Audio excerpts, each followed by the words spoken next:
Bapa Surgawi, kami bersyukur kembali Tuhan beri kesempatan bagi kami bersekutu memuji memuliakan nama-Mu di dalam PMKJ Topikal pada sore hari ini. Kalau sebentar kami sama-sama akan menerima baik itu wawasan, kebenaran firman, biarlah sungguh ya Tuhan bukakan hati kami agar kami bukan hanya jadi pendengar yang setia dari firman-Mu, tapi biarlah kami boleh menjadi pelaku-pelaku firman-Mu di dalam hidup kami, di dalam masa muda kami. Bersabdalah ya Tuhan, kami sedia mendengarnya. Dalam satu nama yang kudus, nama yang berkuasa, nama Tuhan kami Yesus Kristus. Kami menyerahkan pembahasan pada sore hari ini. Amin. Shalom teman-teman, selamat sore. Bersyukur buat kesempatan boleh share firman Tuhan hari ini. Ya, mungkin ini ada banyak wawasan yang akan saya sampaikan karena saya pikir ini topikal, jadi saya coba akan bukan menyembunyikan ya, membagikan lebih dahulu wawasannya, nanti kemudian bagian akhir nanti ada bagian firman yang akan saya angkat ya. Nah, kita akan bicara what is Christianity, apa sih kekristenan itu. Nah, yang menarik, saya langsung aja, karena ini kaitannya dengan paket pembinaan mahasiswa yang akan kita ikuti, saya ingin mengajak kita melihat betapa pentingnya firman Tuhan. Atau dalam penghayatan kita, betapa pentingnya Alkitab di dalam kehidupan beriman kita. Di beberapa gereja, bahkan yang masuk pertama di gereja itu Alkitab, begitu ya. Alkitab yang masuk pertama. Sebelum majelisnya, sebelum hamba Tuhannya. Bahkan beberapa gereja simbolnya itu Alkitab begitu. Nah, menarik untuk kita memperhatikan bagaimana kekristenan tidak bisa dipisahkan dari apa yang dinyatakan oleh Allah di dalam firman-Nya. You want to know about Christianity, then read the Bible. Di dalam Alkitab kita bisa memahami apa yang menjadi esensi di dalam kekristenan itu. Tentu di dalam bagian ini kita akan melihat bagaimana Yesus menjadi satu-satunya Tuhan dan Juru Selamat. Inilah yang paling membedakan saya pikir kekristenan dengan semua kepercayaan yang lain. Tetapi Alkitab sendiri begitu sentral dalam hidup beriman kita yang menunjuk kita kepada Sang Kristus. Nah, Abang ingin mulai dengan ajak teman-teman coba berpikir sebentar ya. Coba kalian pikir sebentar, Alkitab bagimu tuh apa sih gitu ya. Nah, coba teman-teman berpikir, lalu nanti kalau sudah siap, silakan tuliskan di kolom chat. Ya, apa yang terpikir aja gitu ya. Bagiku, Alkitab atau firman Tuhan adalah titik-titik-titik. Nah, silakan. Boleh lebih dari satu entry ya. Silakan teman-teman. Boleh tulis apa saja yang terpikirkan waktu bicara tentang Alkitab. Tentang firman Tuhan bagimu secara pribadi. Silakan. Kita boleh di live chat. Buku yang sudah mengubah hidup. Thank you, Stephen. Pedoman. Oke, good. Silakan, ada lagi? Surat cintanya Allah. Harta yang berharga. Apalagi? Buku yang menginspirasi. Oke, thank you. Pengingat hidup. Silakan kalau masih ada, saya tunggu lagi 30 detik. Ini mungkin sinyal jadi belum pada masuk nih entry-nya di saya ya. Silakan. Apa yang teman-teman ingat? Yang memberikan arahan hidup. Oke. Apalagi?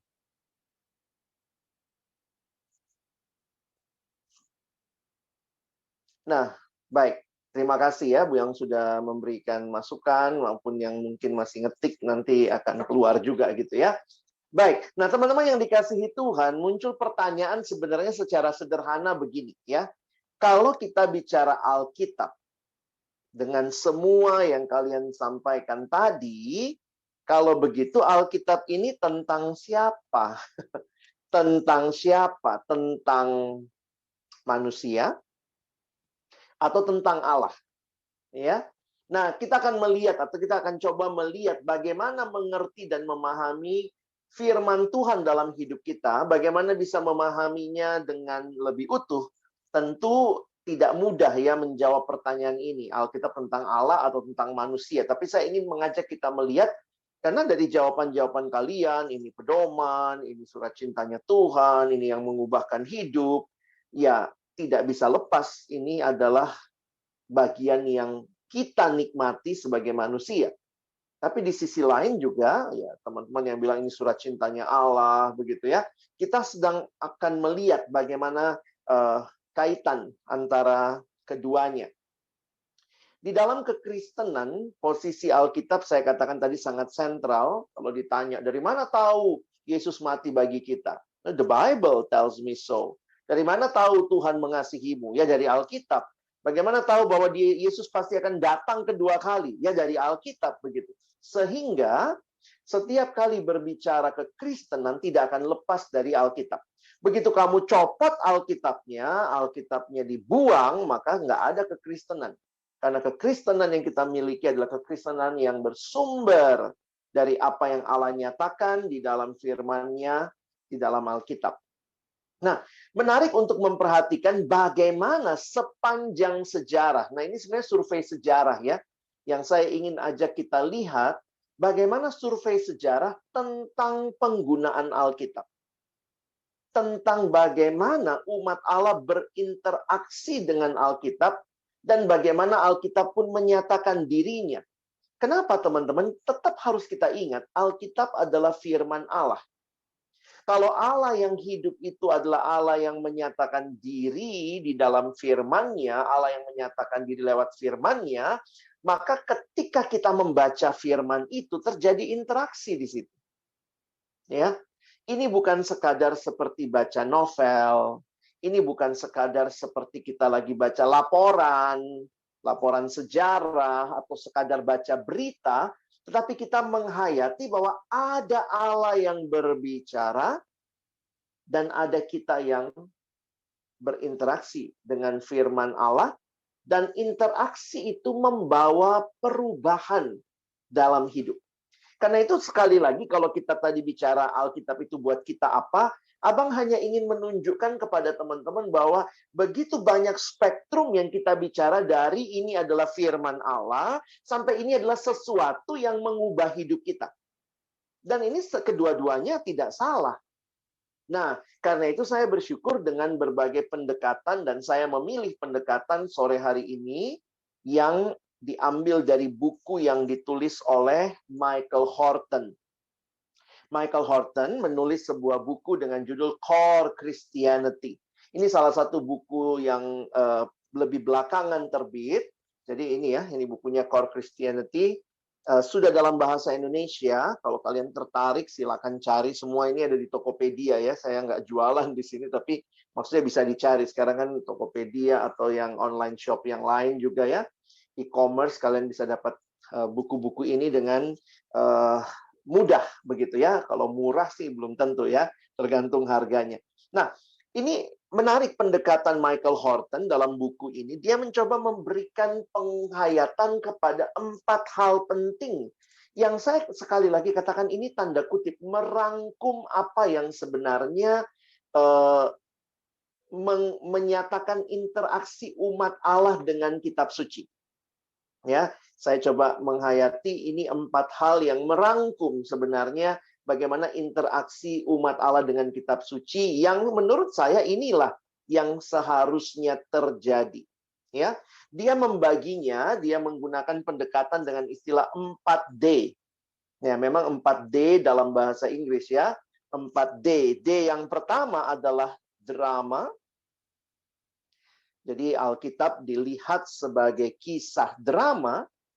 Drama ada sebuah cerita besar. Lalu kemudian yang kedua, dia juga melihat bagaimana di dalam Alkitab ada doktrin. Bagaimana ini adalah juga buku yang menyatakan ajaran, pedoman tadi ya. Tetapi di dalamnya juga kita melihat interaksi dengan kitab suci membawa orang kepada memuji Allah. Tuhan terima kasih hidupku berubah. Tuhan terima kasih Engkau sungguh nyata dalam hidupku. Ada doksologi. Pujian kepada Allah. Tapi kemudian juga kita melihat bahwa di dalam Alkitab, interaksi dengan Alkitab membawa orang juga makin menikmati, sadar tentang hidup pemuridan. Discipleship. Di mana dalam discipleship ini juga arahnya bukan hanya ke dalam diri, tetapi juga kepada sesama. Nah, jadi menarik sekali bagaimana Bapak Michael Horton ini mencoba membahas hal ini untuk memberikan kerangka berpikir bahwa jangan cuma bahas doktrin demi doktrin. Seolah-olah kalau kita bahas doktrin, kita lupa ada doksologi. Kalau kita pun sudah bicara doktrin, kita lupa bahwa dari mana sumbernya. Nah, dia mau memberitahu ada drama gitu ya. Nah, kalaupun sudah menghidupi doktrinnya tahu, dramanya tahu, kita pun sudah memuji Allah. Tapi jangan berhenti sampai di situ. Ayo hidupi dan bagikan itu. Nah, itu discipleship. Jadi makanya bagi saya menarik ya. Pendekatan yang digambarkan Michael Horton ini yang saya pikir jadi kebutuhan kita sekarang. Kita tidak bahas doktrin demi doktrin. Dan kita kemudian waktu bicara doktrin, kita tidak membuang kisah besar yang sebenarnya merangkum semua kisah dunia ini. Kita tidak sekadar bicara doktrin supaya pengetahuan kita nambah, kita bisa debat kalau ada yang argumentasi. Tetapi bagaimana hidup pribadi kita waktu berjumpa dengan Tuhan yang hidup, naiklah doksologi. Pujian kepada Allah.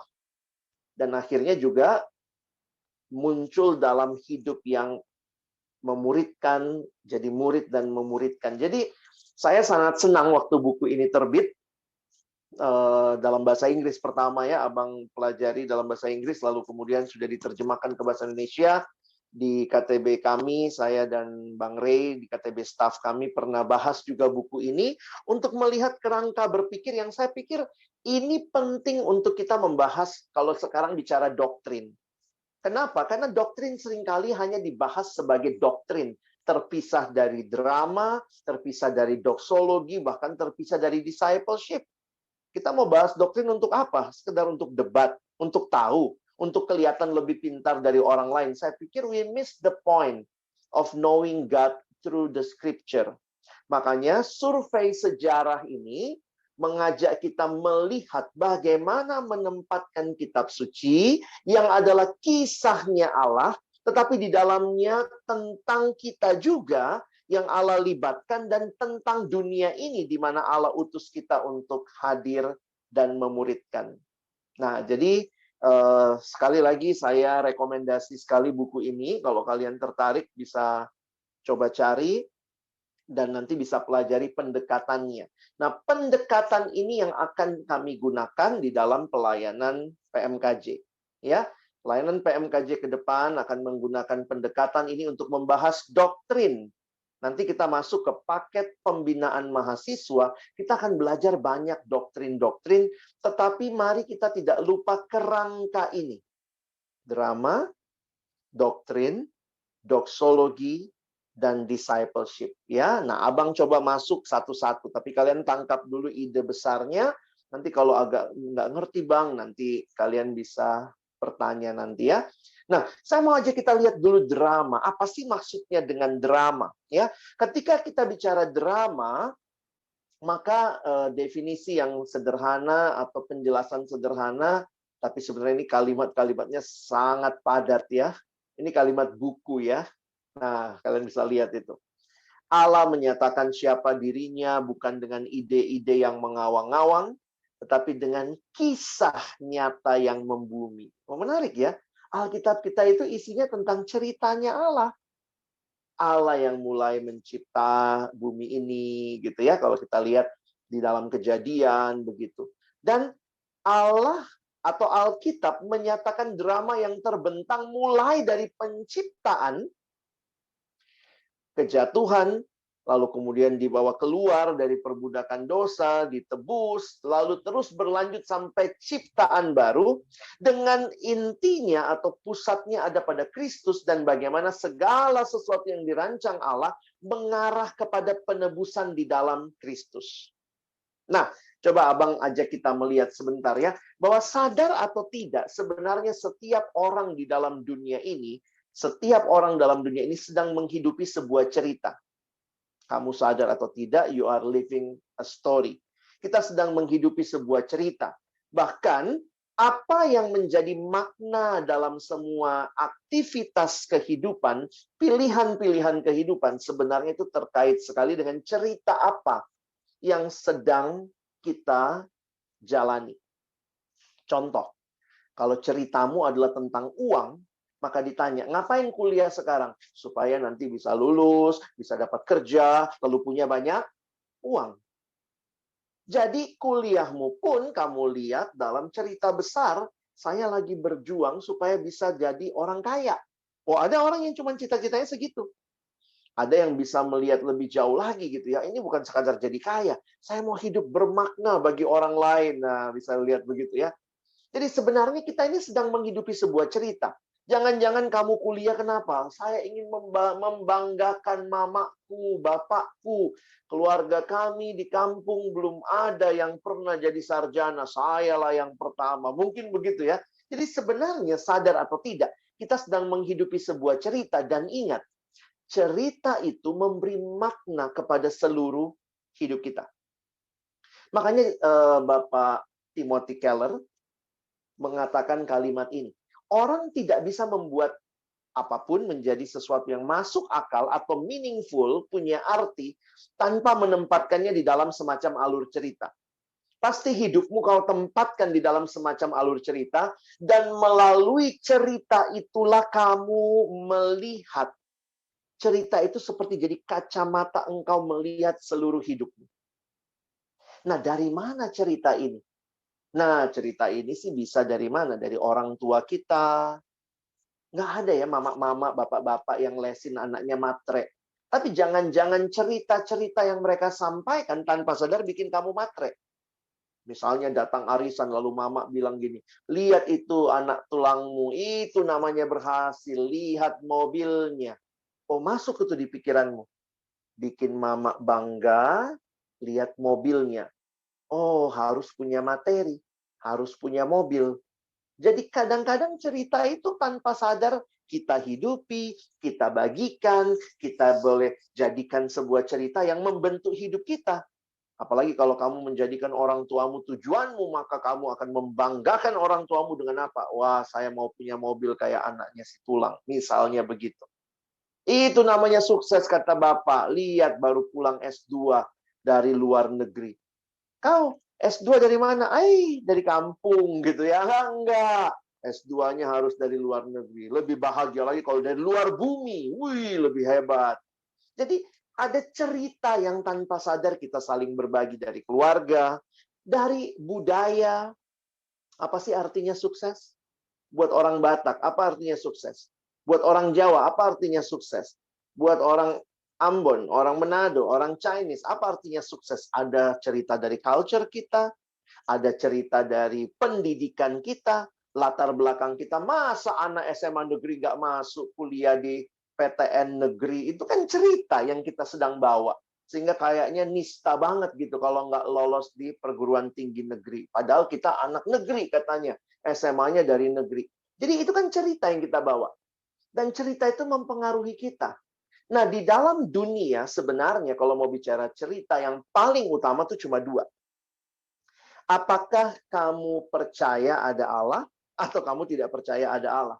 Jadi sebenarnya ada dua cerita utama yang biasa juga kita sebut sebenarnya dengan bahasa lain. Kita biasa sebut dengan world view. Ada world view yang teistik, percaya ada Allah. Ada world view yang ateistik. Jadi sebenarnya itu cuma dua world view utama. Percaya ada Allah dan tidak percaya ada Allah. Nah, contoh ini kalau kalian lihat dalam bagan ini, nah ini abang dapat juga dalam satu artikel gitu ya. Dia bilang, coba kita ikuti tuh. Kamu bisa cek tuh apa world view-mu. Cara pandangmu melihat dunia. Contoh, kalau kamu bilang ada Tuhan, kamu jawab God exists, yes. Maka kalau kamu bilang God exists, yes, makanya pertanyaan lebih lanjut. More than one God exists. Kalau kamu bilang, oh lebih dari satu Allah. Nah, langsung kamu politeis. Berarti caramu melihat dunia ya politeis. Ada juga yang bilang God exists. Nah, sekarang ada tambahan I don't care. Ya udah apateis ya. Jadi mau ada Tuhan, syukur, nggak ada juga nggak ada hubungannya dengan hidupku. Tapi sebenarnya orang-orang seperti ini juga pada prinsipnya menurut saya juga non-teistik lah ya. Kalau langsung bilang tidak ada Tuhan, langsung kita sebut ateis, kira-kira seperti itu. Nah, bayangkan, itu mempengaruhi kehidupan. Nah, pertanyaannya adalah, kalau begitu banyak kisah dalam dunia ini, kisah mana yang benar? Karena kita adalah orang-orang yang meyakini kita itu dicipta oleh Allah, maka saya pikir kita pun harus kembali kepada Alkitab sebagai kisah utama yang Allah sudah nyatakan yang harusnya membentuk hidup kita. Kisah kita bukan dari bintang. Kadang-kadang kalau horoskop itu ya, lucu juga percaya sama bintang. Kalau bintang ini bergerak begini, berpengaruh dalam hidupku. Ya, goblok-goblok juga ya. Percayanya sama bintang, bukan sama penciptanya bintang. Makanya kalau kita percaya bahwa life is a story, if life is a story, there must be a storyteller. Dan karena itu kita belajar melihat Alkitab bicara Allah lah, sang penulis cerita itu. Kita harus bisa melihat segala sesuatu dari perspektifnya Allah.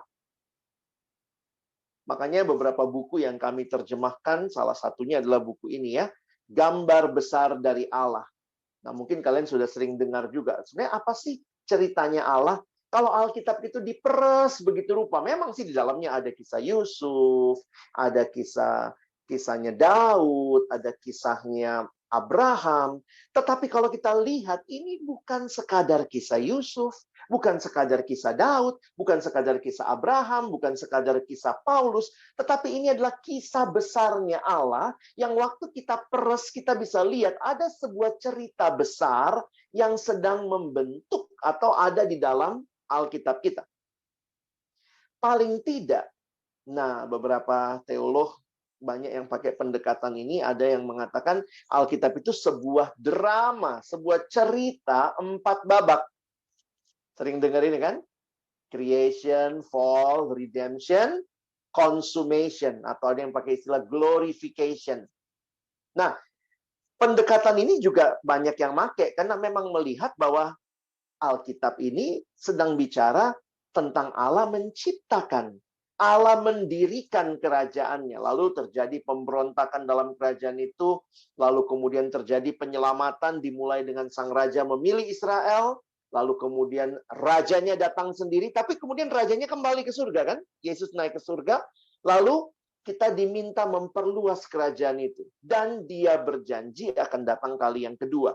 Jadi kalau kita sadari, ternyata ini ceritanya Tuhan. Di dalam misi umat Allah, ini buku yang diterjemahkan juga oleh Perkantas, pendekatan ini lebih lanjut dikembangkan oleh Bapak Christopher Wright. Ya, Bapak Christopher Wright kemudian melihat lebih detail lagi. Sebenarnya dia karena ahli perjanjian lama, dia coba lihat ya, bagaimana proses penebusan itu bukan baru di perjanjian baru. Penebusan bukan terjadi waktu Yesus datang. Sebelum itu bahkan Allah sudah bekerja di dalam kehidupan bangsa Israel. Makanya dia coba baginya seperti ini, ya. Agak panjang di penebusannya. Di penebusan itu dia bagi ya, mulai dari Abraham dipanggil, lalu Exodus keluar gitu ya, lalu kemudian Israel di padang gurun dan seterusnya. Nah, pertemuan kami terakhir, waktu itu saya, Bang Ray juga kita ketemu sama Bapak Christopher Wright dalam camp Perkantas Sedunia di Afrika Selatan. Dia mencoba menggambarkan dalam simbol. Dia bikin ada 7 simbol. Nah, dari lihat ya tadi ada 4, sekarang jadi 7. Maksudnya dia mau melihat bahwa the Bible itu God's big story like a drama in 7 acts. Ada 7 babak. Dan 7 babaknya itu dimulai dengan penciptaan, creation. Nah, dia lebih suka pakai istilah rebellion ketimbang fall. Ya, jadi ini kalau teolog juga mereka memilih istilah. Lalu yang ketiga, Allah memberikan janji, promise. Lalu yang keempat, dipenuhi dalam Kristus, redemption itu. Nah, dia memang nggak pakai kata redemption karena buat dia dari nomor 3 sudah mulai redemption. God promise in the Old Testament, OT, lalu Yesus datang, bahkan New Testament mission, nomor 5.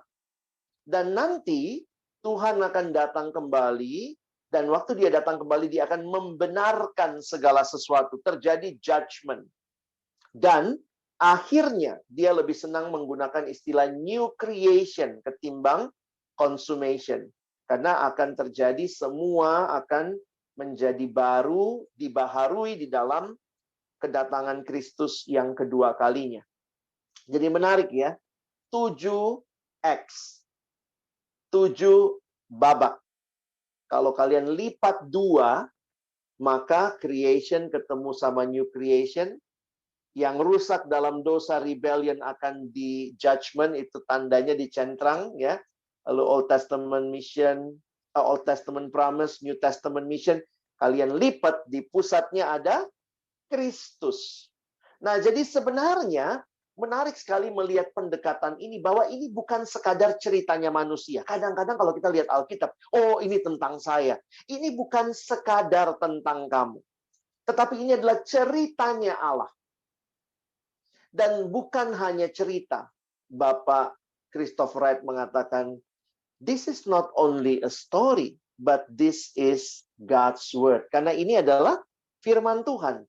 Jadi pendekatan drama, pendekatan cerita menolong kita memahami bahwa di dalam kehidupan kita ada sebuah cerita yang seharusnya membentuk kita.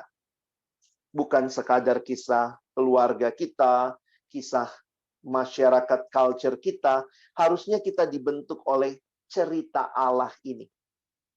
Nah, jadi teman-teman dengan bahasa lain begini. Jangan terbalik mikirnya. Bukannya kamu dan saya punya cerita, lalu kita minta Tuhan masuk dalam cerita saya. Kekristenan mengatakan bukan seperti itu.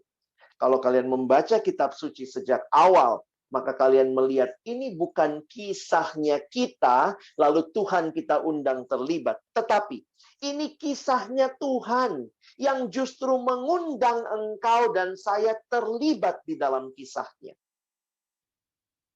Lihat ya. Engkau dan saya yang dapat kehormatan. We have a privilege to be part of God's story. God's big story. Kita ada di nomor berapa sekarang? Coba lihat gambar ini. Kita ada di nomor berapa?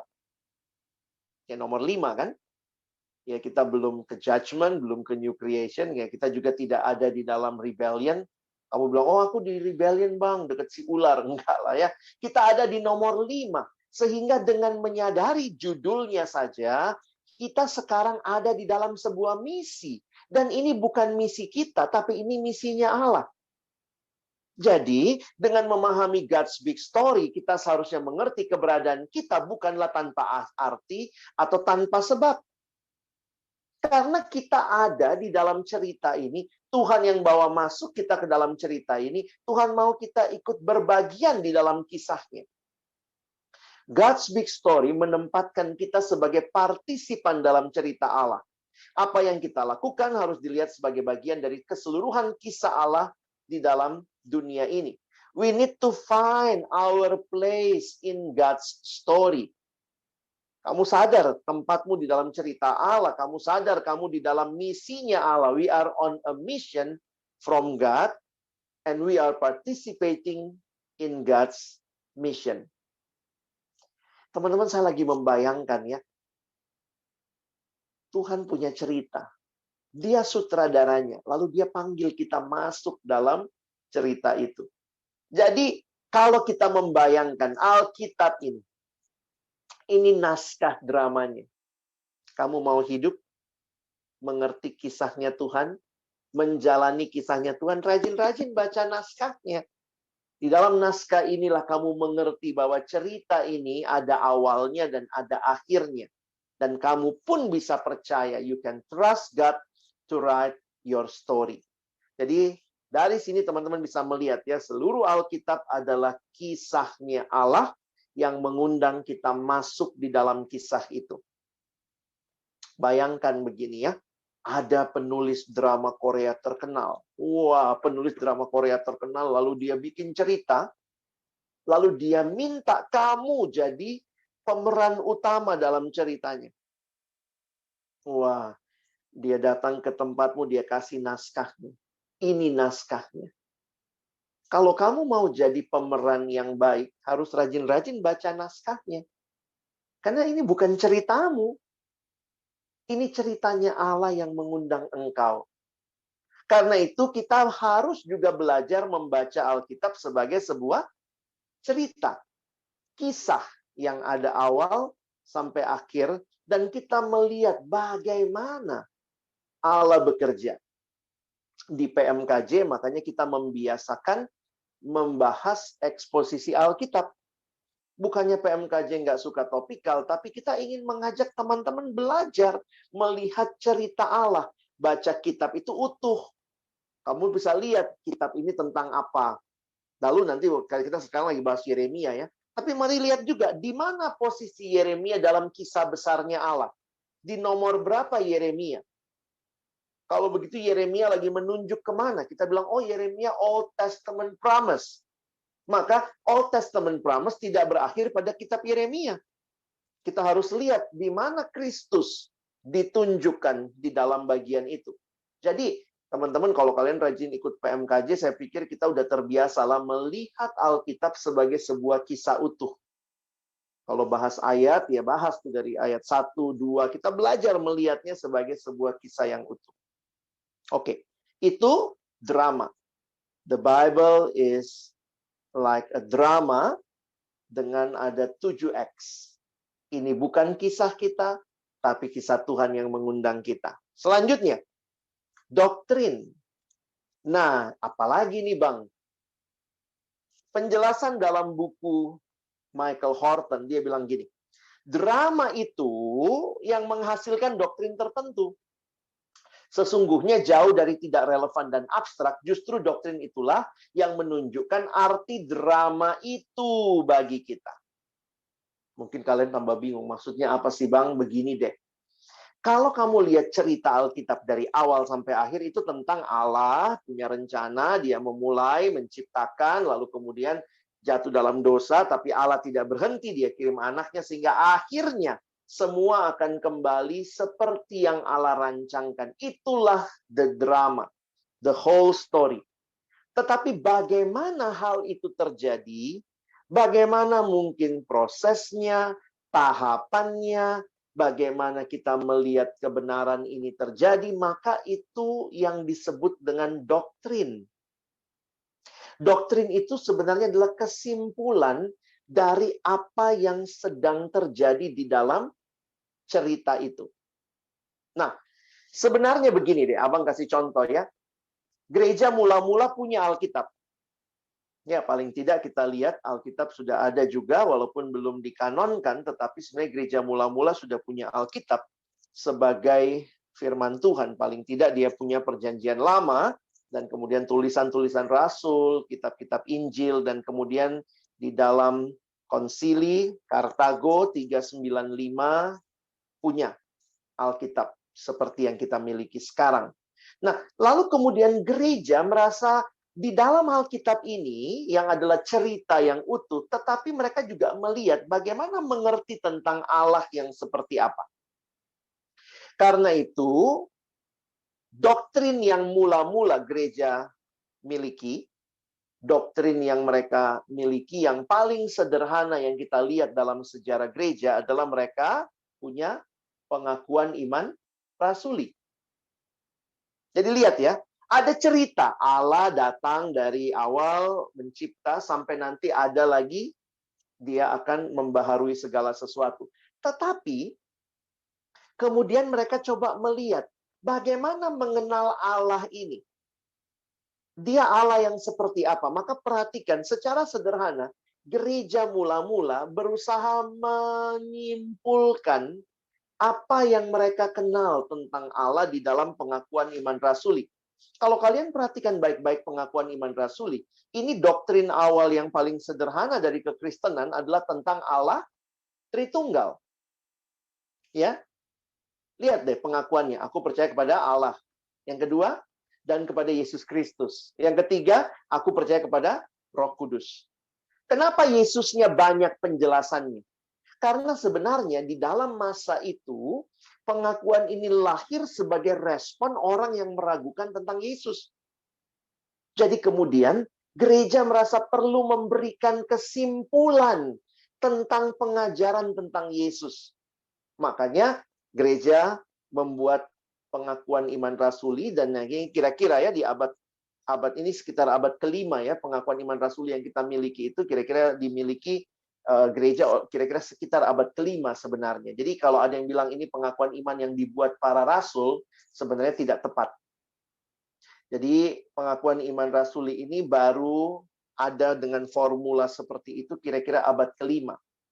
Ada lagi yang bilang, oh lihat deh, pengakuan iman rasul itu kan 12 butir. Setiap rasul kasih satu. Petrus, aku percaya kepada Allah. Iya.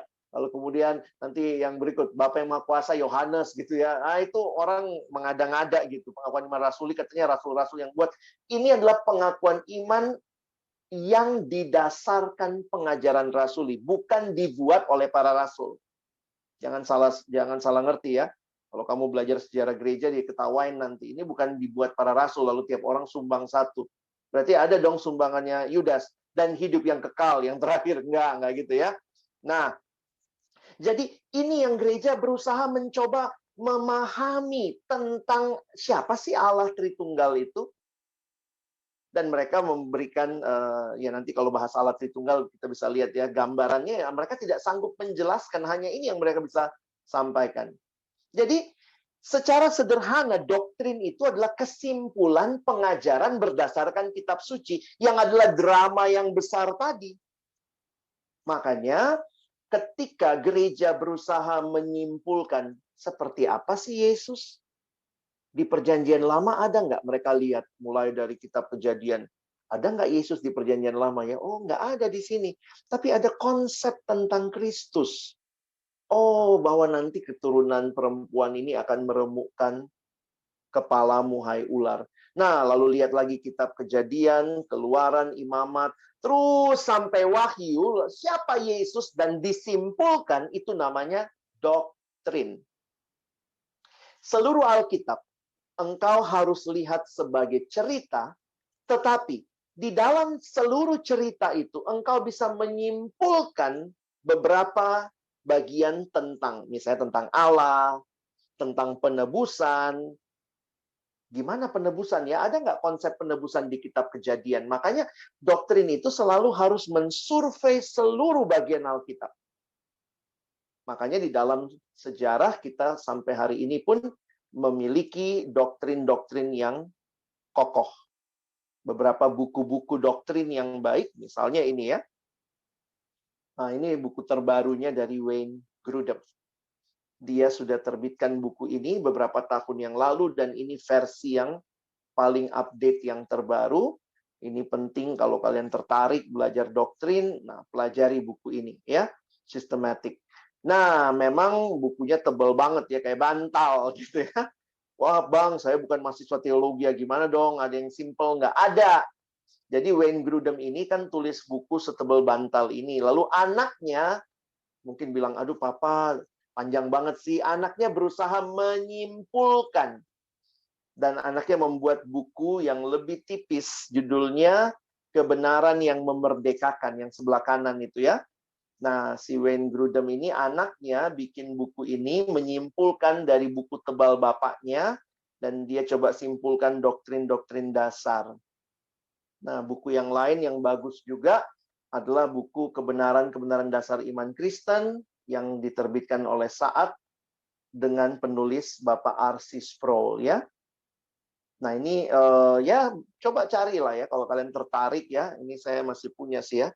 Kebenaran yang Memerdekakan, nggak terlalu tebel lah, tipis ya. Jadi dia membahas tuh tentang doktrin-doktrin dasar. Jadi teman-teman bisa lihat begini ya. Biasanya di dalam buku-buku teologi seperti ini, bagaimana mereka membahas doktrin? Biasanya ada 7 doktrin dasar sih yang dibahas ya. Selalu yang dibahas paling awal biasanya bibliologi, Alkitab, lalu Allah, Biasanya di dalamnya ada Tritunggal, ada Roh Kudus, ada juga doktrin manusia dan dosa, doktrin Kristus, Kristologi, keselamatan, soteriologi, gereja, eklesiologi, dan akhir zaman eskatologi. Nah, lihat ya, Alkitab bisa dilihat sebagai sebuah cerita dari creation, fall, redemption, consummation. Tetapi di dalamnya juga kita bisa menyimpulkan ajaran apa sih yang Alkitab sampaikan tentang Yesus. Apa sih kata Alkitab tentang keselamatan? Nah, ketika gereja menyimpulkan itu, itulah yang disebut sebagai doktrin. Oke? Jadi doktrin itu sumbernya dari mana? Dari drama itu. Dan drama itu semakin diperjelas dengan doktrin-doktrin ini. Oke, sampai sini bisa paham ya? Makanya bagi saya menarik nih, karena pendekatannya Bapak Michael Horton, dia tidak bilang kita hanya belajar dramanya. Enggak. Kita juga belajar doktrinnya. Makanya di PMKJ kita tidak hanya belajar dramanya.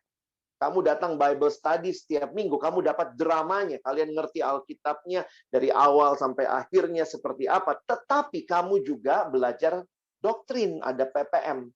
Nah, itu yang kita lagi akan masuki nanti. Doktrin itu menolong kita memahami dari drama itu apa sih yang bisa kita pelajari tentang manusia. Nah, kita coba lihat manusia menurut perjanjian lama, menurut perjanjian baru, lalu kita coba simpulkan. Siapa Yesus? Yesus kita lihat di perjanjian lama, apakah ada janji tentang Yesus? Kita lihat di perjanjian baru. Nah, pembahasan seperti itu namanya doktrin. Oke? Tapi, menariknya, kalau kita hanya berhenti di drama dan doktrin, ini kan benar ya, luar biasa. Tapi apa hubungannya sama hidup saya? Nah, bagi saya disinilah pentingnya Bapak Michael Horton bilang kita mesti sampai ke doksologi. Doktrin yang berakar pada drama memenuhi kita dengan hati yang bersyukur, hati yang doksologi, yang berarti memuji Tuhan. Ini pujian kepada Allah. Drama dan doktrin itu benar. Mau kau setuju, nggak setuju, pokoknya drama doktrin itu benar, karena ini kisahnya Allah. Tetapi di dalam penyembahan, kita menginternalisasi drama itu. Jadi ini bukan sekadar kisah besar dengan doktrin yang menarik, tetapi ini adalah kisah yang merebut hati kita. Jadi makanya saya bersyukur ya, doksologi membuat kita berhenti sejenak dan berkata, Tuhan, terima kasih untuk anugerah-Mu. Aku bersyukur. Orang yang belajar doktrin, orang yang belajar drama, harusnya tidak berhenti di situ. Tapi dia sampai kepada kekaguman kepada Allah. Sehingga dia bisa berkata, for your glory. Teman-teman, kalau kita lagi offline, PMKJ suka tos-tosan ya. Sebab segala sesuatu dari dia, oleh dia kepada dia. Bagi dia lah kemuliaan sampai selama-lamanya. Itu Roma 11 ayat 36. Kalau kalian perhatikan, sebenarnya dalam kitab Roma, Paulus lebih dahulu menjabarkan tentang doktrin Kristen yang luar biasa. Bagaimana keselamatan di dalam Kristus, tapi dia tidak berhenti di situ. Dia kemudian setelah menjabarkan begitu dalam, dia berhenti di pasal 11, lalu dia bilang, oh betapa dalamnya rahasia Kristus. Wah, saya waktu melihat itu ya, saya bilang, wow, dia udah tulis begitu dalam, dia sudah jabarkan begitu rupa, tiba-tiba dia masih berhenti dan memuji Tuhan. Tuhan terlalu dalam semua ini bagiku. Dan dalam pujian itu, ditutuplah dengan ayat tos-tosan kita. Paulus hanya bisa berkata, sebab segala sesuatulah dari dia, dan oleh dia, dan kepada dia, bagi dialah kemuliaan sampai selama-lamanya. Orang yang belajar doktrin tidak hanya punya pikiran yang tajam, yang kemudian jadi sombong. Dia tahu soteriologi, dia tahu kristologi, tetapi itu hanya jadi pengetahuan. Ini harus jadi bagian hidup yang kemudian kita memuliakan Allah. Kami coba lah ya, di PMKJ itu kita coba semua ini. Beberapa bulan sekali kita stop. Kita persekutuan doa. Ya, kita sudah belajar dramanya, kita belajar doktrinnya lewat PPM, ya kapan-kapan kita berhenti. Yuk kita memuji Tuhan. Kita praise and worship. Nah, saya harap itu tetap jadi sesuatu yang kita pelihara ya. Kita nggak sekadar nanti, oh saya mau menguasai Yeremia. Saya tahu pasal sekian dia bicara apa. Pasal sekian dia bicara apa. Saya bahkan tahu Yeremia ini di halaman berapa. Bukan cuma itu. Saya tahu doktrinnya. Tapi saya bisa berhenti sejenak dan memuji Allah. Karena betul yang saya pelajari itu. Saya ada dalam cerita besarnya Allah. Praise be to God.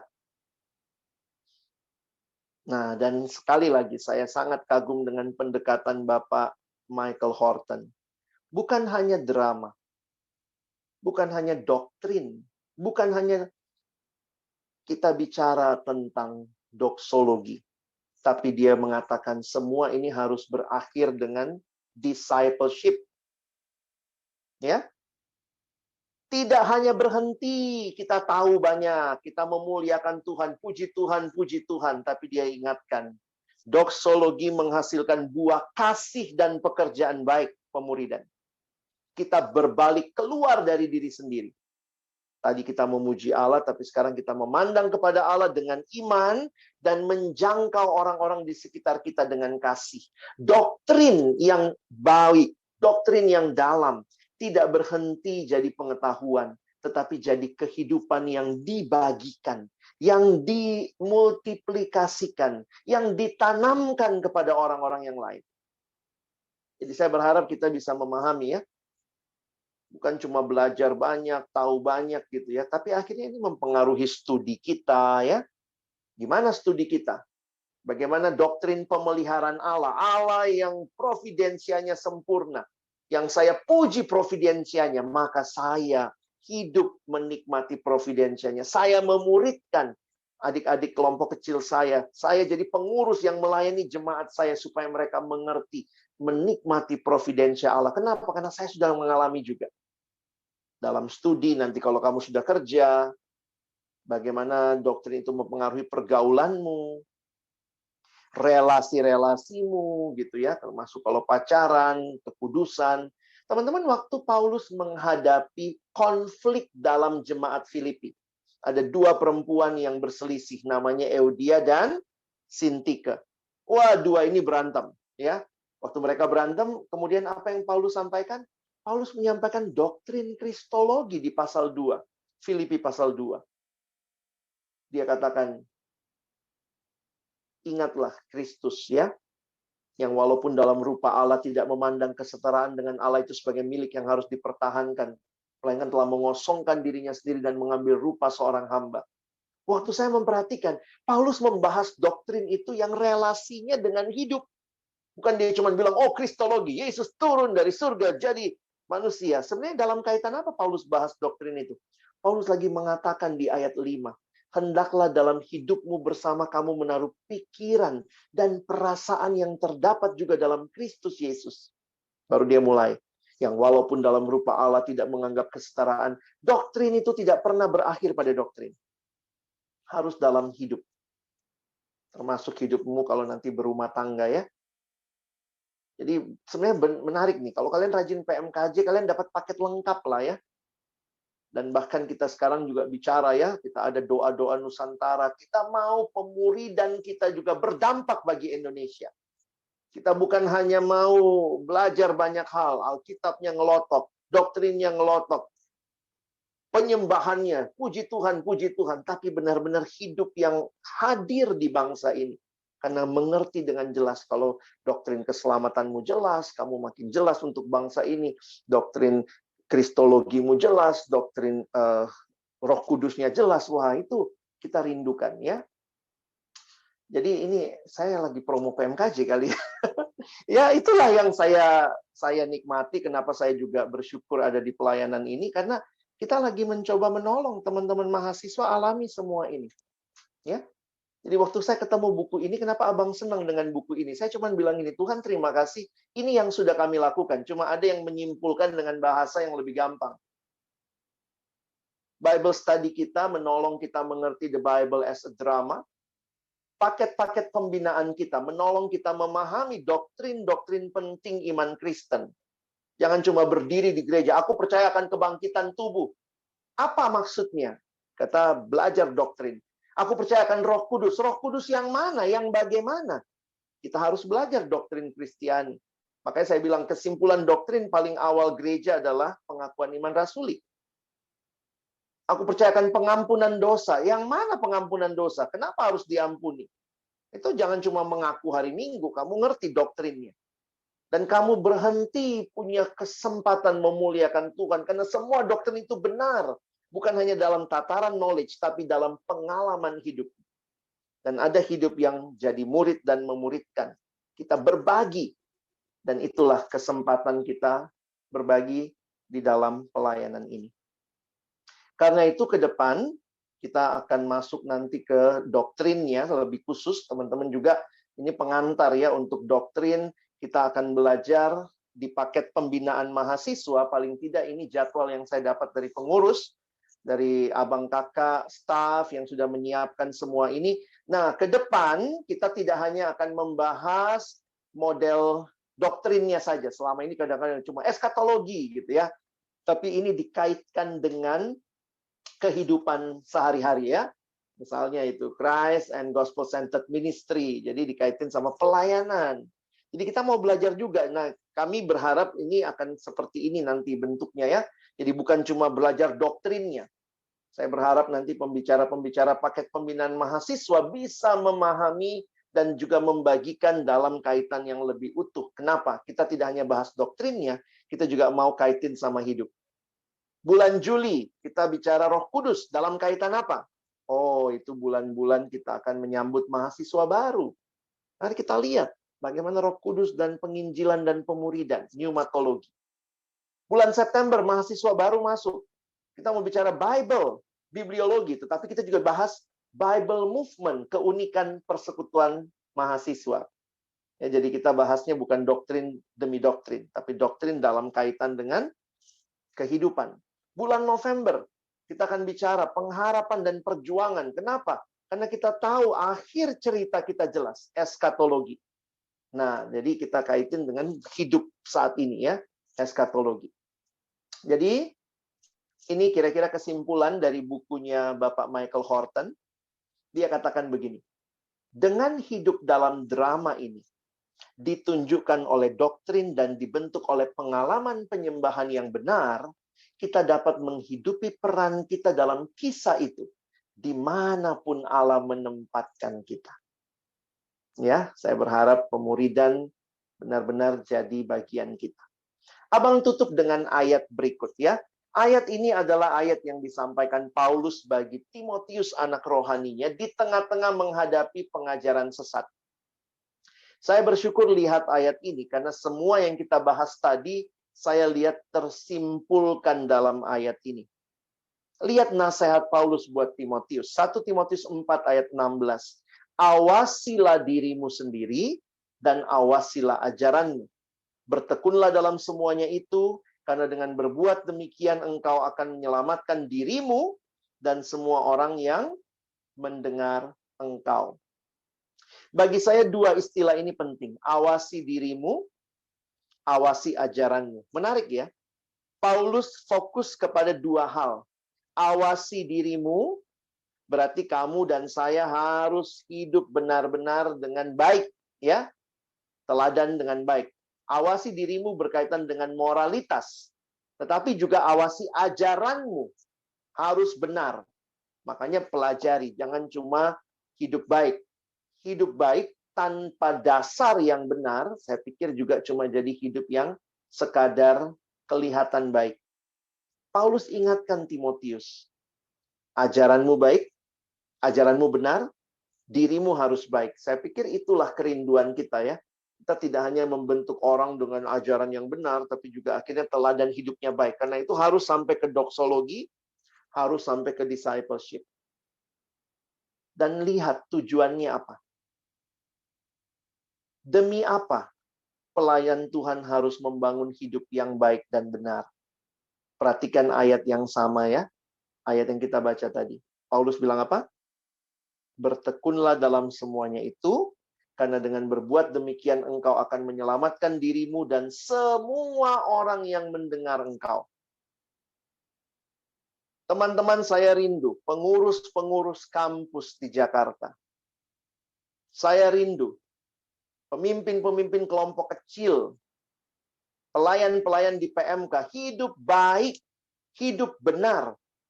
Karena dengan demikian engkau menyelamatkan dirimu dan juga semua orang yang mendengar engkau. Kalau PMKJ ini adalah sesuatu yang Tuhan hadirkan bagi kita. Teman-teman tahu ini penting, di dalamnya kalian belajar tadi. Kita belajar dramanya, kita belajar doktrinnya, kita belajar doksologinya, discipleship-nya. Saya rindu. Ya, mari kita ajak teman-teman kita, ya, ke depan ada paket pembinaan. Teman-teman kalau ikuti PMKJ dalam 2 tahun, kalian akan selesai 7 doktrin dasar itu. Paling tidak dapat pengantar tentang 7 doktrin dasar. Kita memang hanya buat PPM itu 2 bulan sekali ya. Tapi itu kerinduannya. Bible study rutin mingguan, dramanya, kalian dapat PPM-nya, kalian bisa dapat juga doktrinnya, dan kalian bisa lihat dalam keterkaitannya dengan apa? Dengan pelayanan mahasiswa, dan juga dengan hidup pribadimu dan hidup pemuridanmu. Ya, mari kita sama-sama memperjuangkan, ada teman-teman pengurus, abang kakak staf yang akan menyiapkan semua ini.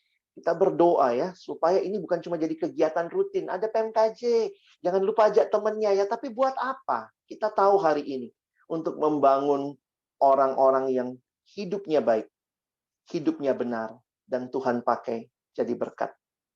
Amin. Terima kasih Bang Alex untuk firman yang boleh disampaikan. Teman-teman, kalau tadi kita udah dengerin firman, sekarang dibuka kesempatan untuk kita semua untuk mungkin boleh tanya-tanya Bang Alex. Misalnya kayak ada pertanyaan yang mau ditanyain tentang firman yang disampaikan, boleh teman-teman ditanyain, boleh open mikrofon langsung atau tulis di kolom chat.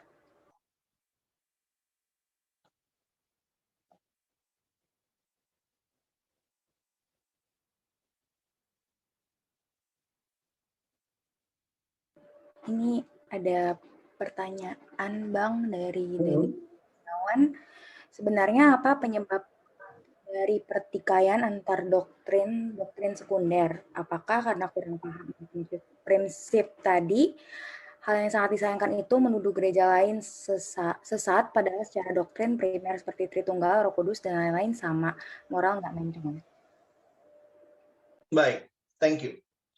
Saya pikir di dalam gereja sejak awal ada standar. Makanya gereja mula-mula juga, jadi gini ya, saya pikir gini, jangan merasa kalau kita bilang ini sesat atau apa, kalau memang sesat ya bilang sesat. Nah sekarang pertanyaannya, dari mana ukurannya? Nah mungkin abang kasih sedikit gambaran ya. Sebenarnya kalau kita bicara gereja dengan ajarannya, ada 2 hal utama. Saya kasih pemahamannya sebentar ya. Jadi kalau teman-teman pelajari tentang gereja, ada 2 hal utama. Waktu kalian lihat gereja, ada 2 bagian. Jadi ada gereja, ada yang benar, ada yang sesat. Yang sesat itu yang disebut bidat. Langsung kita bilang sesat, itu bukan masalah menjelekkan. Memang sesat. Kenapa? Karena yang sesat itu di dalam sejarah gereja, kita melihat pembandingnya apa? Ini, mereka tidak menerima pengakuan iman rasuli yang menjadi kesimpulan doktrin gereja. Makanya saya jujur aja, kalau ada pengajaran yang tidak jelas Allah Tritunggalnya, atau ternyata, oh Allah nggak Tritunggal, dia cuma satu kok. Padahal kita percaya satu Allah, 3 pribadi. Kita nggak percaya 3 Allah. Kekristenan bukan triteisme. Kita percaya one God, tapi 3 pribadi. Nah, dari mana itu? Itu dari yang tadi, pengakuan iman rasuli. Makanya sejak abad mula-mula, ketika abad kedua, langsung disebut ini bidat. Yang misalnya bilang bahwa Allah cuma satu. Oh, Yesus yang waktu dia datang ke dalam dunia, oh dia sebenarnya manusia biasa. Oh, waktu dia dibaptis, turunlah Roh Kudus masuk jadi Allah. Lalu kemudian menjelang mati, Roh Kudus pergi lagi dari dia. Makanya di kayu salib dia teriak-teriak, Allahku, Allahku, mengapa engkau meninggalkan aku. Itu bidat. Itu sudah diakui di abad pertama, itu bidat. Jadi kalau ada gereja sekarang bilang itu yang terjadi pada Yesus, ya kita langsung bisa bilang itu sesat. Itu bidat. Kenapa? Karena pengajaran atau mereka tidak menerima pengakuan iman rasuli. Nah, sementara ada gereja yang benar. Yang benar itu adalah yang percaya pada pengakuan iman rasuli yang memang diturunkan oleh rasul-rasul atau para rasul yang ada dalam komunitas rasuli yang percaya kepada kebenaran itu. Nah, dari gereja yang benar ini ada dua lagi nih. Satu sehat, satu kurang sehat. Nah, jadi mesti bedain ya. Kalau kamu bilang gereja itu sesat, ini jangan-jangan cuman kurang sehat. Apa maksudnya kurang sehat? Gereja-gereja yang memberi penekanan berlebihan pada doktrin tertentu. Misalnya ada gereja yang kurang sehat karena penekanan berlebihan pada doktrin apa? Persembahan, apa-apa persembahan, perpuluhan. Pokoknya nggak ada topik lain di situ. Kasih uang aja terus ya. Tapi dia percaya Yesus Tuhan dan Juru Selamat, percaya. Jadi, ya mungkin dia nggak bisa dibilang sesat, tapi kita sebut kurang sehat. Nah, jadi kadang-kadang kalau ditanya, kenapa ini gereja berantem-berantem ya? Saya bilang ya mesti jelas dulu yang diberantemin apa. Dan apakah itu kaitannya sama ajaran yang primer? Ajaran primer itu apa? Ya lihat aja pengakuan iman rasuli. Begitu dia bilang Yesus bukan Allah. Contohnya, Yehova itu jelas-jelas bilang Yesus bukan Allah. Yesus hanya manusia yang dapat kealahan. Kita langsung bilang tidak demikian. Karena kekristenan percaya Yesus adalah Allah sejak kekekalan. Nah, jadi kalau yang diberantemin soal itu udah jelas sesat ya sesat. Tapi kalau yang diberantemin baptisan, di sini dipercik, di sana diselam, itu kan hal-hal yang tidak primer. Karena keselamatan bukan bergantung baptisan. Baptisan pun sah atau tidaknya tidak tergantung banyaknya air. Oh, dia banyak kali airnya, sah itu. Oh, ini kurang airnya. Jadi kadang-kadang saya melihat perjelas dulu apa yang diberantemin. Dan memang kita tidak bisa tutup mata bahwa ada perbedaan tradisi. Sehingga di dalam doktrin-doktrin yang sekunder, kita harus terbuka, gereja punya perbedaan. Tapi perbedaan itu sekali lagi tidak berpengaruh sebenarnya terhadap keselamatan. Tapi itu mungkin mempengaruhi dalam tradisi dan ritual yang dianut di gereja tertentu. Jadi mungkin kira-kira begitu ya. Jadi jangan habiskan energi memberantemin hal-hal yang tidak pas. Gimana kalau begitu menyikapinya? Mungkin paling gampang begini. Yuk sama-sama kembali ke Alkitab. Gimana kamu nafsir ayat ini? Oh begitu tuh cara tafsirnya. Oh kalau saya begini. Kita bisa lihat nih sama-sama. Oh ternyata bisa lihat dari perspektif yang berbeda. Nah lihat lagi ada kaitannya sama keselamatan nggak? Kalau nggak ada kaitannya ya sudah. Kalau kamu ada di gereja itu terima pengajaranmu. Karena itu pengajaran gerejamu. Kalau saya di gereja saya, maaf saya nggak terima pengajaran itu. Karena mungkin karena itu tradisi kita bisa beda.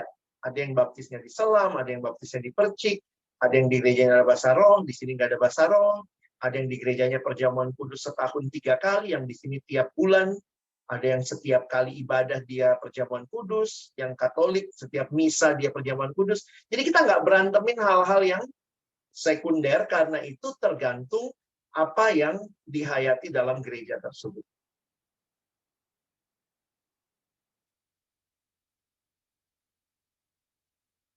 Ada pertanyaan lain? Bang, saya mau nanya. Silakan. Perkenalin, nama saya Lunggiato, saya dari Podomoro University. Iya. Saya mau nanya tadi Bang Alex bilang cara bedain antara gereja yang benar sama sesat itu kalau yang benar itu menerima pengakuan iman rasuli, yang sesat itu tidak menerima pengakuan iman rasuli. Nah, cara kita mengetahui gereja tersebut menerima atau tidak menerima pengakuan iman rasuli itu bagaimana, Bang? Apakah disebutin saat jalannya ibadah atau sebenarnya hanya dengan pengajaran-pengajarannya kita bisa tahu nih, oh gereja ini ternyata benar, gereja ini ternyata sesat. Bagaimana, Bang? Makasih. Thank you. Iya, saya harus garis bawahi yang kamu katakan tadi. Membedakannya bukan karena disebut atau tidak disebut. Jadi ada banyak gereja nggak menyebutkan pengakuan iman rasuli, tetapi dia percaya kepada apa yang diakui di dalam pengakuan iman rasuli. Jadi memang mengetahui tentang kesesatan itu paling jelas adalah lihat dia terima enggak. Pertama, Allah Bapa, yang kedua Yesus adalah Allah, yang ketiga Roh Kudus adalah Allah.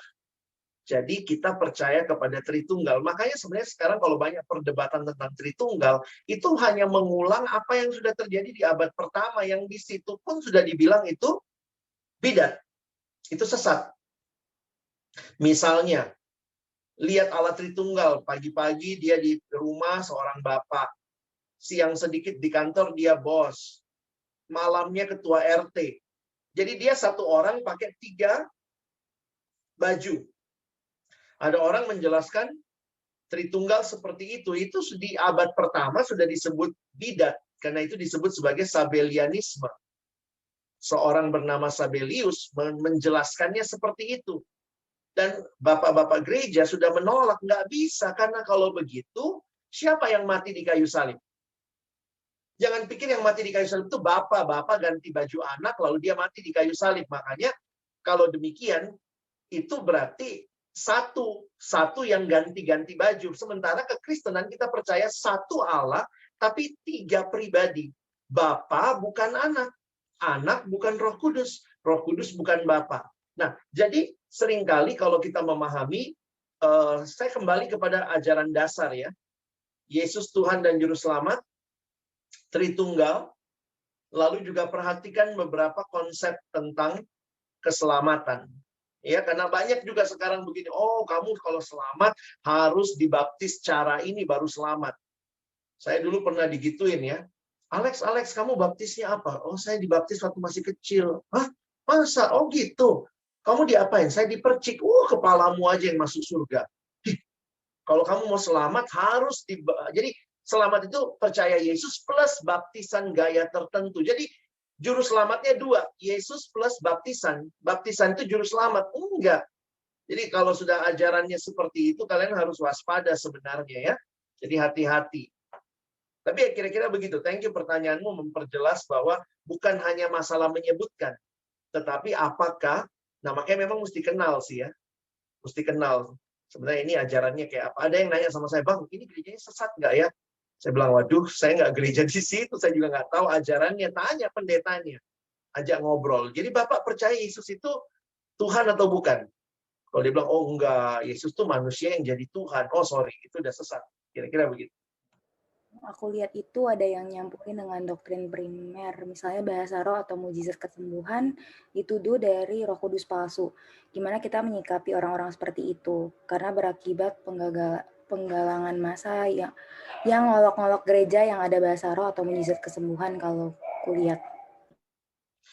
Sebenarnya Alkitab bicara jelas ya, ujilah segala sesuatu. Jadi kalau maaf ya, saya harus terbuka aja mengatakan, kalau gerejamu terbuka untuk diuji, maka diolok-olok orang atau tidak ya nggak usah terlalu ini ya. Karena saya juga ngalamin, gereja tuh suka gitu ya. Yang satu nuding yang satu, gerejamu kurang Roh Kudus. Yang satu bilang, daripada kau kebanyakan, gitu ya. Itu berantem cuma gara-gara hal-hal sepele seperti itu gitu ya. Nah, tapi memang seringkali jujur, kalau itu berantemnya doktrin-doktrin sekunder, saya kadang mikir, ya udahlah, kembalilah ke gerejamu. Kalau kamu mau model begitu, datang ke gerejamu, karena gerejamu menerapkan itu. Sementara kamu nggak bisa ngubah gereja orang. Hanya karena kamu bilang yang benar adalah yang gerejaku, maka gerejamu salah. Pertanyaannya ini yang kita bilang salah ini doktrin primer atau sekunder gitu. Nah, memang logikanya gini. Buat orang-orang tertentu, doktrin sekunder itu dianggap primer. Nah, itu mau bilang apa? Semua orang harus bahasa roh. Menurutnya kalau orang dipenuhi Roh Kudus, tandanya harus bisa berbahasa roh. Berarti semua orang yang sudah selamat harus berbahasa roh.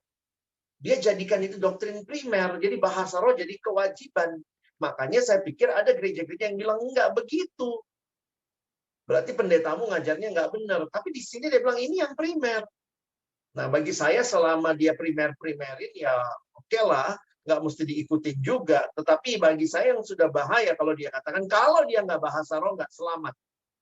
Saya digituin dulu. Kamu nggak bisa bahasa roh, Lex? Nggak bisa. Nanti di surga kamu mau bahasa apa?